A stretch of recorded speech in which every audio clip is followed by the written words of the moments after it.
Alright guys, what is up? Here in a game between Agirgis and TinyDragon, we have Agirgis here on the right hand side and TinyDragon on the left hand side. And I have Rorschach here, or he goes by like 4 different names, so I'm just gonna call him Rorschach here, in the voice with me. How's it going, guys? I'm just here to hopefully co-commentate with my good pal Gnomes. Oh, hell yeah. Alright, so I'm gonna go here. See what's bottom right. We have, I think this is like Void Train's battle group, right? It's like the TrashMountain. Yes, it's Shattered Peaks, Forsaken Waste, Attrition, and it's very it's so toxic to play against. It's really terrible. Yeah, just throws loads of little things and things that just come back over and over again. Kind of actually counters a bit of, in a very small sense, counters the invoke shit going around, right? Yeah, the idea is to literally stall the game out to basically make sure your opponent has nothing left to play while you sit back and have extreme good late game stuff like Aspect of Chaos and Aspect of Death to just be very spiteful against anything your opponent can throw out. I remember I played against a deck like this versus DMR a few games ago, and he was also playing a flying champion that comes back with Brainless. What was it? Mind Flayer Queen. Yeah, Mind Flayer. And I haven't seen that champion in a real long time. I was like, is it because it's bad, or is it just like you have to make a deck around it for it to be good? Well, seeing how FW in general is very, it's almost kind of like an attrition with anything they kind of play. It's not bad, and it gives you a free equip that does equip twice when it dies, right? Mm-hmm. Equip isn't bad either. It gives you Restraining Aura and Combat Awareness too. Yeah, it's pretty good actually. Neat. It's a good. It's not cheap. It's 77, but it's just a good. I mean, it has Pounce, Poison Sting, and it can get in your face and really be annoying. Does the equip change who is on when it dies, when the champion dies? Yeah. When the champ dies, it equips to the nearest friendly champion. Okay, and that's what's actually really insane about it. It's just because, again, in the invoke meta, where you have these invokes that are AoEs, the combat awareness 2 is great, right? And then restraining aura against all the abilities shit going around. So that I know the one difference between DMR and Void Trains that Agirgis doesn't have is he doesn't have the ×2 limited edition Rusty Fire cases, which are actually really. Are they? Aren't they like 18 HP though? And like 30 Nora? They are, but they're 30 Nora, and they count as champions, so it can fuel your Aspect of Chaos and Aspect of Death.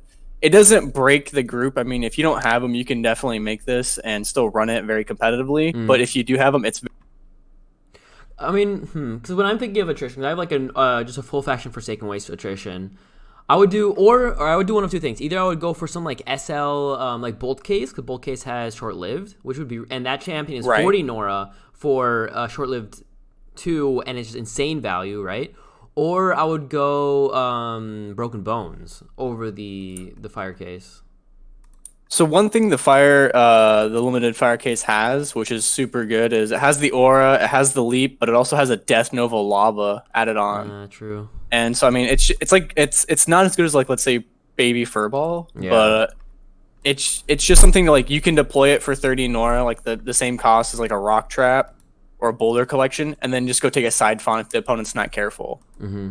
And with when this battle group gets in the full swing of things, when you have 2 mount and you're starting to gen a lot because you have the Death Harvester as well, it just starts adding up. So it's like, oh, I can play I can play another Blood Phoenix and then also play this Rusty Fire Case. Yeah, okay.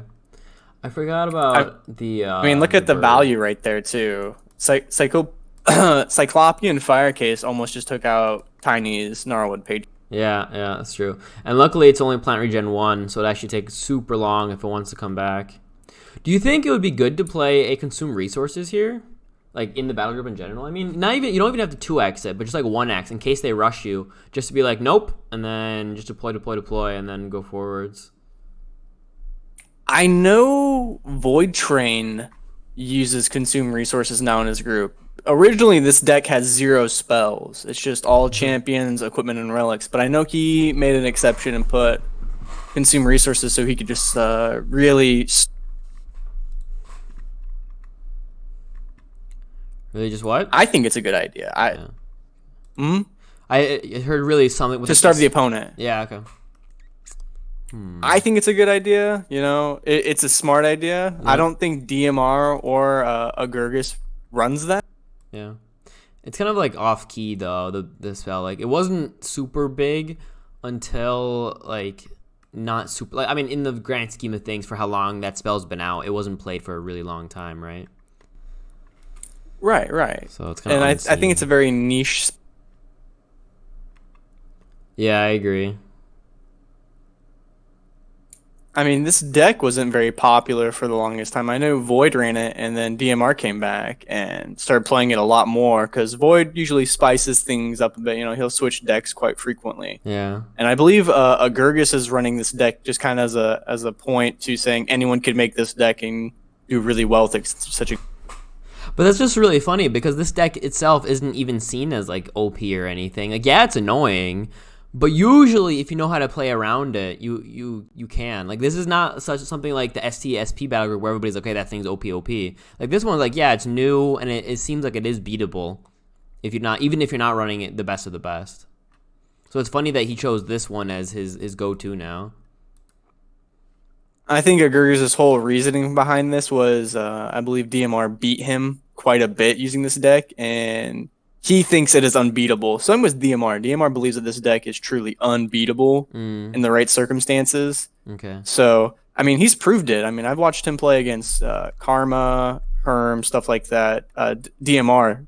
Yeah. And he's done quite well because at some point you just can't beat it unless you're running the right selected cards that can counter it. Or you get a really good hand and you can rush it early on. Yeah, I would have thought either rushing it, and obviously it's kind of map dependent as well, but then also just, while, yes, you have like an endless stream of champions, what happens with that often, or when you play against that, is if you have like a meat grinder type thing happening, where, let's say they hit you once, but then you have like 5 champions all waiting just to kill that one unit, right? So all of a sudden you just have these champions going one by one into this just giant meat grinder, and you're like, okay, easy.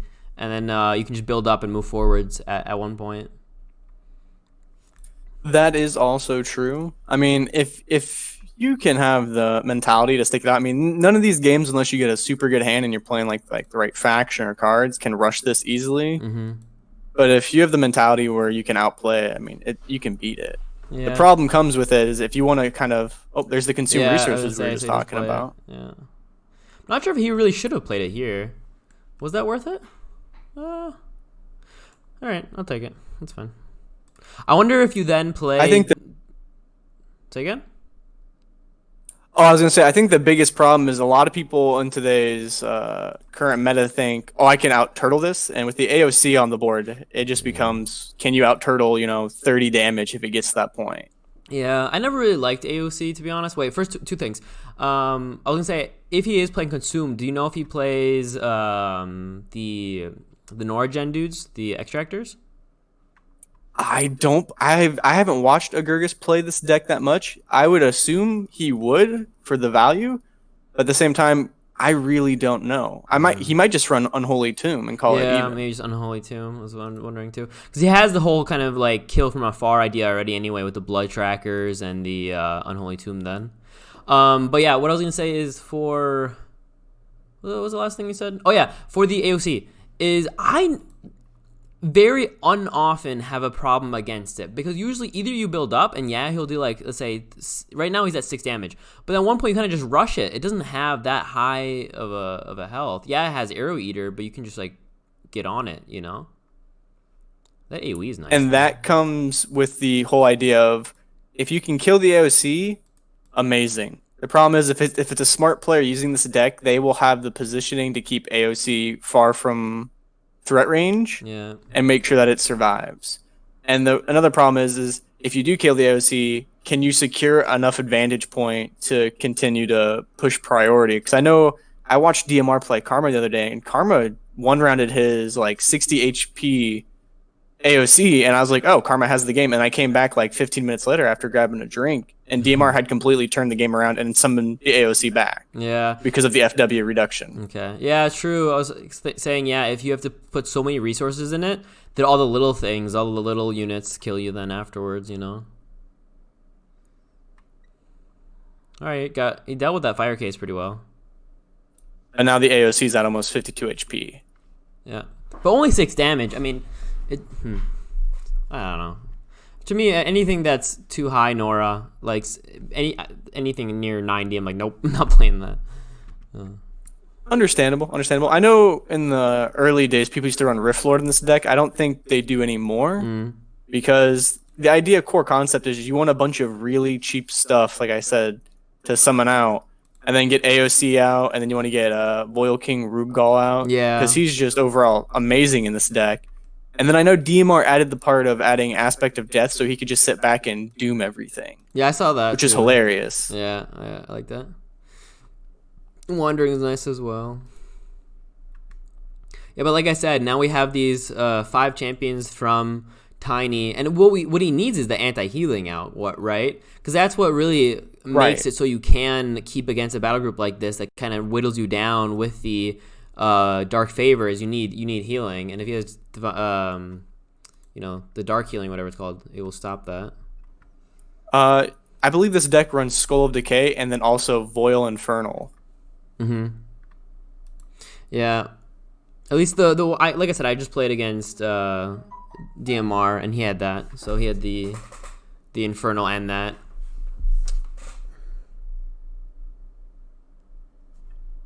I mean, coming from an FS player's perspective, this deck is hard to play around unless you have, of course, like Backlash, and then if you could get a really good early Pygmy Hippo Stampede off on the Aspect of Chaos, you can really push the initiative. But I think after, if this deck gets to like turn 35 and you don't have the clear advantage, it's just going to be a game over. Turn 35. Warding. Oh, that's interesting. I saw the poison on the other one. I like that more. The poison sting. I agree. I mean, the poison sting makes it 77 Nora. Okay, true. But I think it's worth it because then you have 2 range options when it becomes brainless. Exactly. That's what I was thinking too. Wait, did he just? What did the thing just? Why is there a? Do you see that square there in the middle of the fucking? Yes. His Apocalypse Sage used its ability, and I don't know why, but it always goes by 2x2. The same thing happens if you use the spell Blink. Even if it's not a 2x2 unit, it becomes a 2x2 highlighted square. Okay. Forgot about that. All right, so the Skull Decay is here finally, and it's 2 fonts versus gonna be 2 in a second. Blood Phoenix. Does the Blood Phoenix does not go on cooldown though when it dies the first time, right? That would be so. It does. No, it doesn't, dude. It does. It does go on cooldown the first time it dies. I've actually had 3 Blood Phoenixes up in one game. Oh, that's so dumb. That's so dope. What's the cooldown on it then in Split? Do you know, or what's it on in normal? 6 CD in Split. Oh, that's sick. All right, that's cool. You just play it over and over again. I mean, yeah. I mean, it's. I think the most crazy one is the Rusty Fire cases are like I think 4 turns. All right, that's dope. Man, like I said though, I would really want to see the bold cases. I think bold cases are so strong because what you can do is rush with them, and often and I do that with my slags. So slag is a pretty slow battle group too. And as an idea, what I'll do is I'll rush you with like my hanging, and then you'll be like, oh shit, they're coming at me. They took my font, and then you'll be like, so stalled out and not seeing the bigger picture of the game that you're saying, oh, I just need to kill this champion and then I win. And then all of a sudden you kill the one hanging and you see that there's 40 oozings now behind him because you weren't like looking at the bigger picture. And that's what's really nice about the bold case as well, is if you have that guy rushing at you, you might not see that you need to be like doing other things. I can see where that comes handy. Another thing to note would be I would think Hanging Slag would do really well in this group because it has Split, and then it also just has a lot of like you don't want to attack into it unless you have range, and it can just rush in. That's true. I didn't even think about that in this battle group. That's a good idea too.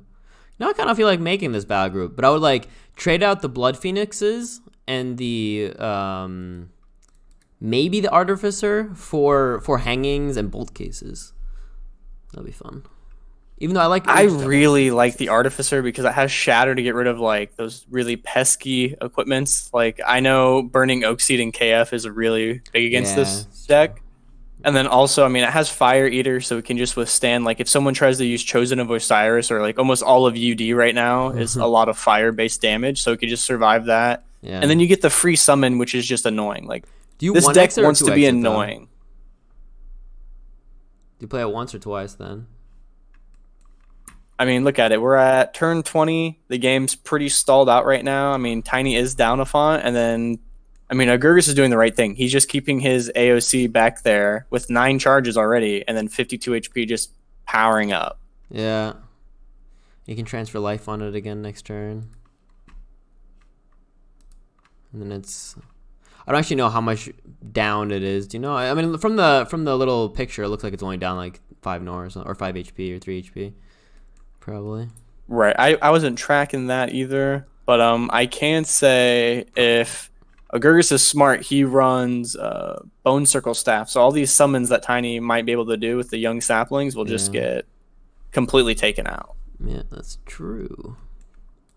Yeah, like I said here, this sacrifice example or idea is what usually to me is like, okay, this battle group was good and it'll stall out, but then you make this meat grinder where, you know, verse it, you have the sacrifice of the Delim guy who's just making 2 damage for all his champions every turn.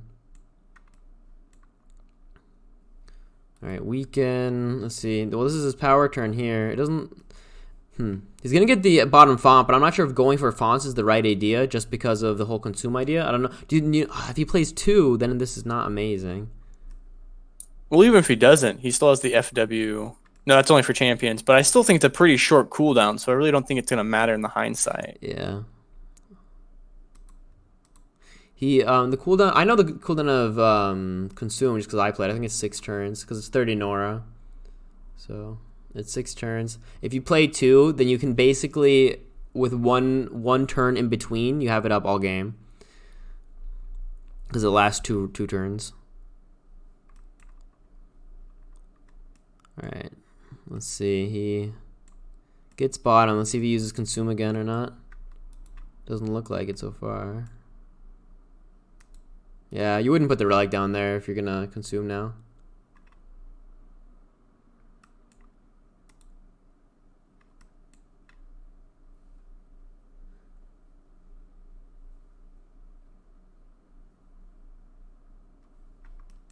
Chuck? Yeah.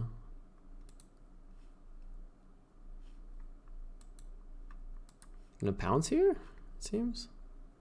Does 12? Yeah.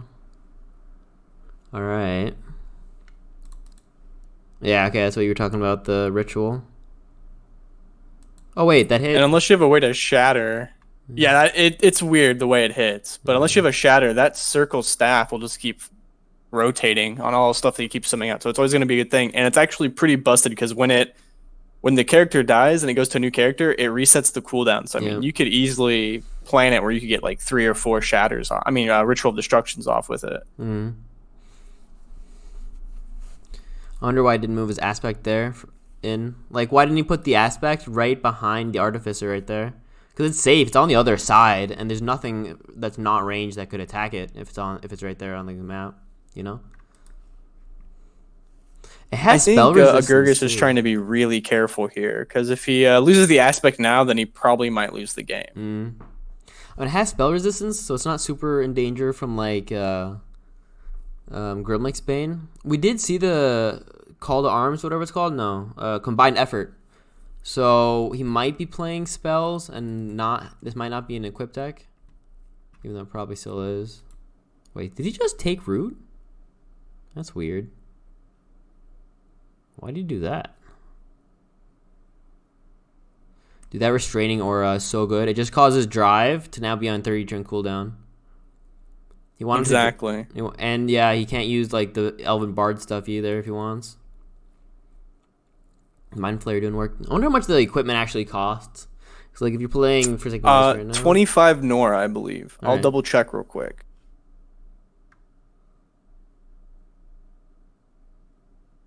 All Alright, it's gonna bounce onto the Rusty Fire case here. Because the Wandering already has it. Yes, Mind Flare, the equipment, costs 25 Nora. It's pretty good, too. Yeah, for sure. Wait, I don't, how many times does it bounce? Oh, it doesn't actually say that it bounces. It just says equip champion gains this. Oh. It's on the Mind Flare jumper ability. Ah, okay. Oh, yeah, okay. Nice. One time. Got it. That's still really good. Like, as an idea. It's 25. It's basically free 25 Nora from the champion. If the equipment costs that much. And then it respawns, which is just really good. Okay, and he comes... Does he respawn with the pounce off cooldown? Yes. His abilities come off cooldown when he respawns.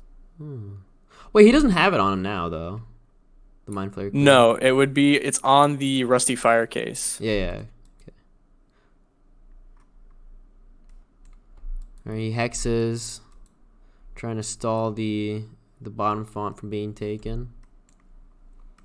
And he's going to go and try to take top. He actually wins the 1v1 up there just because of the Fire Eater, right? Exactly. Unless Tiny has some way to get rid of that upgrade. Maybe an inhibit power. But that'd be kind of a waste just on one champion. Unless he can get the font in one turn.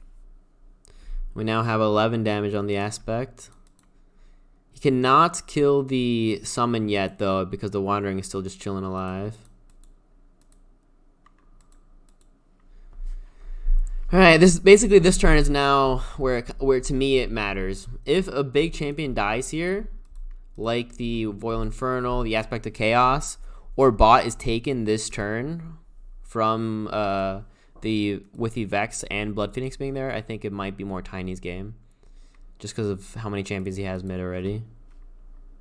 If anything, he should use the sacrifice of Delim basically right before it comes off cooldown.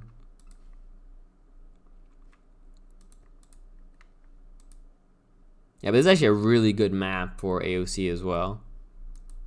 Definitely. Oh, and the Unholy Tomb is out now too. I didn't see that. So we have Unholy Tomb, Dark Healing, Skull Decay, all out. The Nora Globe won't go over to him. You can't get that one top too easily. But now it's a 62 HP. Yeah, really now all the game is he has to try to stall it out. He's getting the Nora to be able to stall out, but he just has to make sure it happens. Alright, he gets the kill first here before he heals, which is a good idea, obviously, just because of the cooldown. But it's only two healing, so it's like also, even if he does use that ability, it doesn't really matter. Like healing, he healed his enemy for 2, and he's gonna heal his enemy just as much as he healed himself, so it's kind of like meh.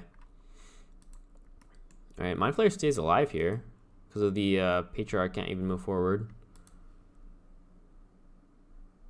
I think a big thing that Agirgis is not doing is he's now on his... If he doesn't summon next turn to be his 3rd turn consecutively without summoning a champion or a creature. And Tiny has almost every turn summoned something. I mean, he did Narya Queen last turn. He's probably going to summon something next turn because he put a banner down, so he's saving up. Yeah. So he's starting to fall behind on the champion race, and that's what you don't want to do in this type of deck. Yeah, that's true. You do want kind of like a constant fight, right? You don't want to just allow... Ooh, there's a sapling to help. But yeah, you're right. Thing is, it's because he deployed the Unholy Tomb. He's like, no, I want Unholy Tomb first. But this will give him next turn 1, 2, let's see, 3, 4, 5, 6, 7, 8, 9, 10, 11, 12 extra Nora. So he's a font up with the Unholy Tomb now. I really like Unholy Tomb as a concept, but I think even in this BG, it's just not that great. In this BG, it does work miracles late game, but I think it's just not worth it. Because, yeah, he's a font up, he's 12 Nora up, but he went 40 down in the whole last turn to play that. Yeah, it's true. It's going to take you 4 turns just to pay that off, and I just don't like that. And especially because it's all based on how many your opponent has out, right? It's just never a positive way. Yeah, the more Nora you're getting out of it, the worse you're actually doing. You're like, oh, yay. It's like, yeah, if you have loads of stuff on the board, you're getting a lot of Nora, but you're probably also getting fucked. most likely. All right, so he deployed Exactly. the He Whirling did Quarry. kill the greenhouse. Yeah. Exactly. It's 35 Nora taken away, I guess. With that deploy. I wonder if here it would be actually better to go for that sapling. Like, he has the Fire Eater, so why go for the champion that can't actually attack you? You know? Also, that champion has reflexes Yeah. too, so it did less damage. I think at this point he does need to get AOC a little bit further in there so it can start doing some work. Because it's played the passive game long enough. It's tanky. It can't be taken down instantly. Yeah. And inhibit power doesn't actually even hurt it, except for the spell resistance, but... Yeah, he'll be doing 12 to the Devotee, and he'll be doing 12 to the Flame Willow, as well as the Sapling here. And then next turn, he can just play the Consume again. It should be off cooldown if he plays one even. Oh, that heal. He's healed for 1 HP. Not bad. Alright, he's at 69 health. Whoop whoop! 69. I wonder what happens though if you just vortex, or yeah, not vortex. Yeah, you could vortex it. That's not as good. I guess banish would be good. And then you're like, ah, I guess you're out of.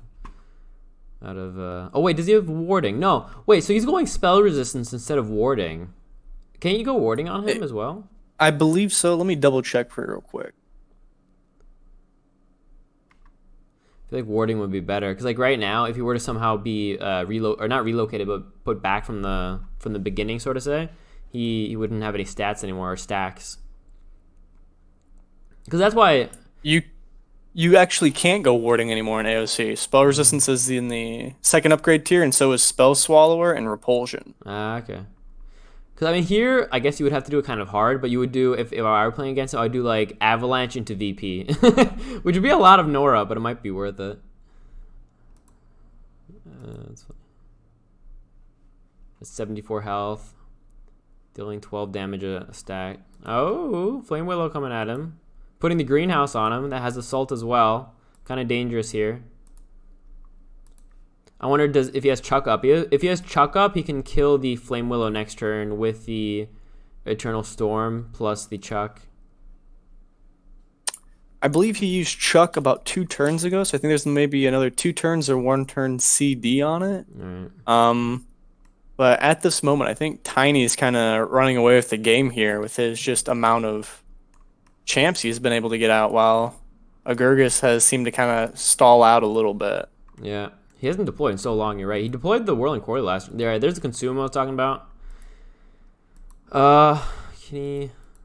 No, I can't even do that. I mean, he's at 74 health, so he's pretty tanky. But... Oh, that's a 17 damage Flame Willow, though.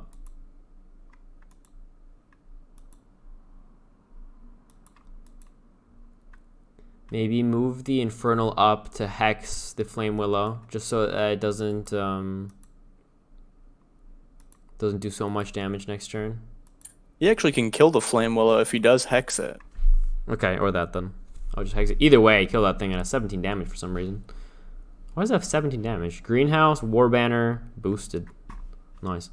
Alright, so that sapling will die as well at the moment. I mean, moving away from the sapling is not a good idea from the one that's near the aspect, just because it will cause the assault to go off. Yeah, Hex is here. It'll do 16 damage if he tries to move away with the aspect. 16? 12 or 13. Oh, yeah, because of the... Yeah, you're right, because of the minus defense. All right, so yeah, the Flame Willow as well as the sapling up there is dead.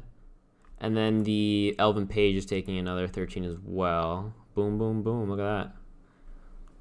Basically an AoE every turn now for free. Oh, no! Okay. He didn't die. He didn't survive. Got it. Good, good, good. And now he's at 84 health as well. So... He deployed the Fire Case as well, which is nice. It is nice, but at this point, the Elven Tree Color in the bot font could come up and destroy the Skull of Decay, which would be a minor setback if Tiny just starts out healing him. Oh, yeah. Yeah, that's what he's going for, too. Smart call. He doesn't even have to stay. I wouldn't even stay at that bottom font. I'd say give it up. It's going to last too long. Just go for the shrine. That's what I do against these stall games. Just go for the shrine. Most of the time, they underestimate how quickly you can actually kill 100 HP. If you even have just between 4 and 5 champions can kill it within 1 to 2 turns. Exactly, and I think that might be the smarter call right now. Ooh, that AP gain, though. Double taps for 17-17 on the aspect. Kills the wandering. Oh, wait. Yeah, okay. Comes back. Never mind. Wait, where is the equip, though? Not there. Did he shatter it and I wasn't paying attention? Huh. Bone. One destroyed. Aspect of chaos against power. Who got the bone circle staff? I'm looking for it. I do not see it. Unless he has something stealth, it might have just been shattered somehow. Oh, the flying! It lets him get over the font. And now he's stuck there too. Allows him to not double tap though. From that, at least, the young sapling will actually die there, which is kind of funny because it's in the chasm. But yeah, Aspect is dead next turn. And that's what I was saying about this battle group. Is not too many battle groups can actually outlast an Aspect. Like this is one of them. I think trees are so strong in late game as well. You really don't want to let them get too far ahead. But I often see this kind of stuff happen. Oh, Light as Feather lasts 5 turns actually, so he's gonna not die right here.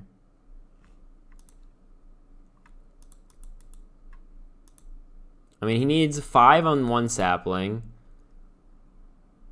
14 here. Alright, that kills him. So, okay, one sapling is dead. This one's not dead. Actually, you can attack it with the Voil Infernal, yeah. Or that. There you go. Okay, that was bad, but whatever. He actually can get this Norglobe now, though, which is nice. So, yeah. Elven Page and sapling is dead. That means the Aspect stays alive. Ooh, also the Transfer Life puts it at 31. Thing is, though, he's about to reach the max HP gain from the Soul Siphon, and that means he will no longer gain HP from it as well. I think he's at like 95, 90 Nora. It's 100 HP, but yeah, I just don't know what Agirgis can do to kind of get back in this game, because if I was Tiny right now, I'd just be taking that Narya Queen and kind of the majority of my troops to the shrine. Exactly, yeah.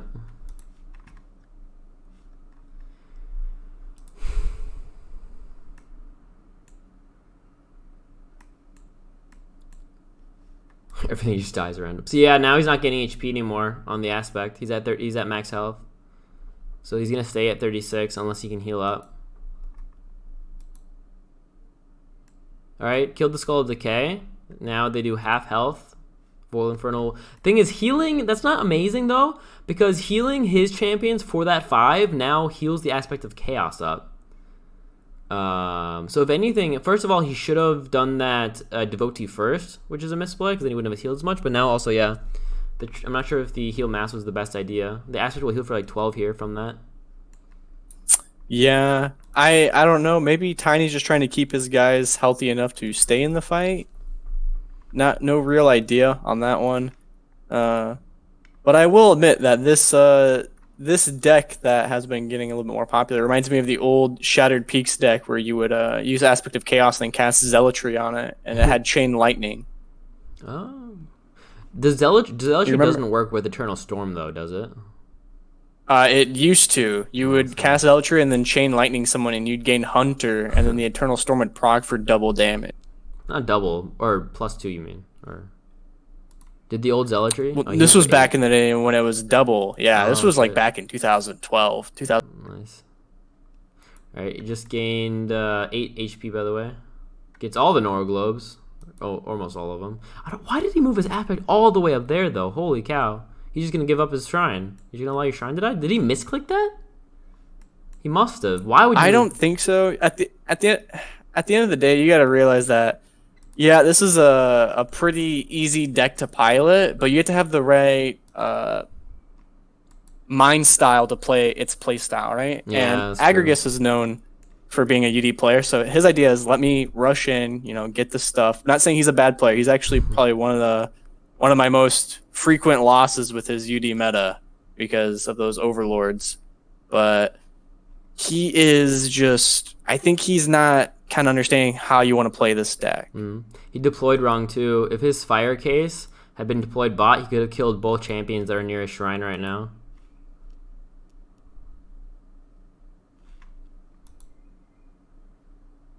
Yeah, so the one Flame Willow stays alive. It's now 2 fonts to 0 though. But I really don't like the aspect of chaos movement up there. Because now he's just going to go It was a safe play though. I mean, he's trying to be safe with it, right? Yeah. It gets the Nora Globe. He's going to stall him so that the Sapling can get on the next turn. He does 15 this turn, 15 next turn though. So that means Sapling will die anyway.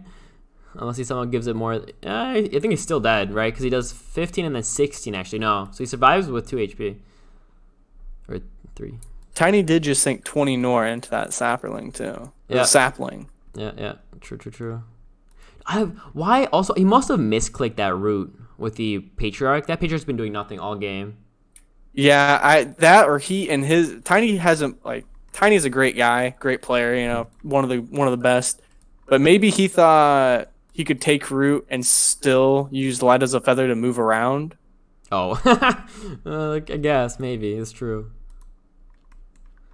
All right, now his aspect is. Oh wait, will he now die? 3-2?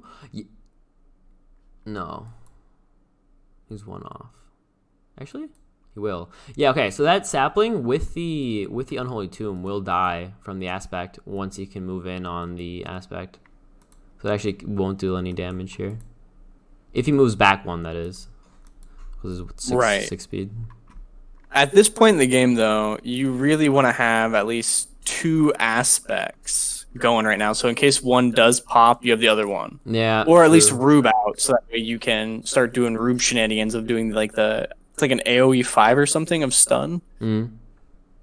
What he should do is leave the Whirling Quarry there, but move up the Voil Infernal one so that it's engaged to the Infernal once it is knocked back. Wait, does it have mobility anyway? Okay, never mind. Because then I was thinking it's gone from the Unholy Tomb. But never mind. Alright, let's look at that damage though, up there. Pew pew. He might have wanted to move the aspect of chaos up just a little bit up top so that way it couldn't get engaged so easily. Yeah, and basic attacked by the sapling as well. Yeah, exactly. Misplay. Should have moved up 1. He would have still been in the font, so I don't know why he didn't. Alright, Patriarch is now back on the board. He can move freely. He does have weighty though. This is not the turn. Oh wait, needs to get out of range first. Of the Death Nova. That banner placement was not the ideal placement because it will die now to its own Death Nova. Yeah. Does it do... I mean, it does 11, and then it's on the fire, right? So it does 4? Yeah, okay, it just dies. Wait, what? Oh, that was the sacrifice right there. Sacrifice to kill the sapling. Plays another one. And then That's funny. The zombie actually, to get into that font, also has to take 4 damage here, which is not ideal. Ooh, spell was played of some sort. 2 spells are played. Protection on the Flame Willow.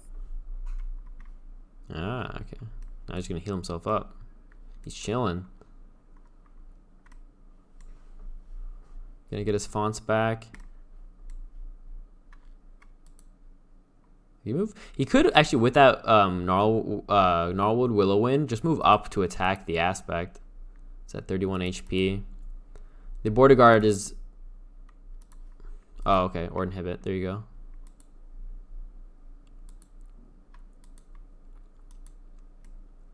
Man, he's so close. This game is like always on an edge. On a knife's edge of losing and winning at the same time. Definitely. Yeah, so the sapling top will die, but the border guard is still going to stay there. VP could work, though. VP would cause the border guard elite to disappear, and he would get the font for a turn. But he's still only Again, 13 I don't know HP. how Agirgis runs this deck, but normally you don't want to run any spells whatsoever. You want to just keep summoning, and the more cheap meat you can get out, the better. Yeah, okay, it's true. Let's see. Can he kill that Willow Wind That being said, he might be able to. with a I knockback? do not know. Yeah, I think he positioned wrong. But even with the knockback, he would have dealt 15 only. So that's not enough. One thing to note is, as time goes on, though, the Scenario Queen and other people who have the Delim ability are just getting... Oh shit, the Apocalypse Sage comes back at full health? I did not know It that. should not. It's at full health though.